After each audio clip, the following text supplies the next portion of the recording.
What's up, YouTubers? It's Brandon B, aka Blaze here.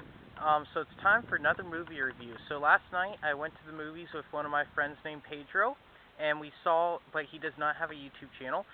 We saw the movie called Annabelle Creation, which is part of the Conjuring universe. It was a super good movie. It was super scary. I jumped probably about 10 to 15 times. There was a lot of jump scares. It was a horror movie. It was actually really long, but it didn't feel long. But I liked it a lot. It was a lot better than the Annabelle that they made like a couple years ago that had to do with the modern times.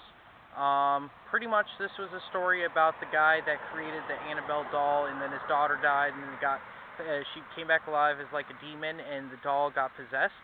And then it was a bunch about girls years later that stayed at the house with the guy, and about that they kept on seeing Annabelle, their daughter, the guy's daughter, and about seeing the demon and everything. But this one does have to do with the Conjuring universe. The Conjuring came out like years later because it takes place, first the movie takes place like, I think in like the 50s or 60s, and then takes place later on with the doll in about the 70s.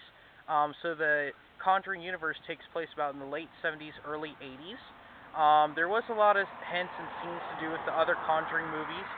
One thing that I saw was that when one of the nuns actually was looking at a picture that she was showing to the guy that owned the house, they saw like this demon nun in the picture, and that one has to take place with The Conjuring 2.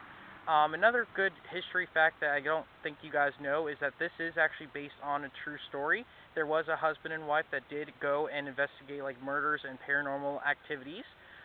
So the Annabelle doll that's in this movie is that girl, evil-looking girl doll with like the blonde hair, the white dress.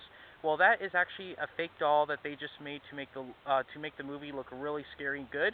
Turns out the real doll is like one of those Raggedy Ann dolls, which actually a couple scenes in the end of the movie, I'm not going to give it away, but one of the girls gets a present. She pulls it out of the bag, and it's the Raggedy Ann doll. So this one actually is the real doll. That actually took place and happened in real life. Another thing that was pretty cool is at the end of the movie, after the credits, it actually left an opening for, I think it was either The Conjuring 1 or Conjuring 2, when the girl that was possessed was all grown up and she had a family of her own. So I'm going to give this movie a 9 out of 10 just because I like scary movies. It made me jump a lot. It had a good storyline, good background. The acting was really good. So please keep on watching. Please subscribe. Thank you.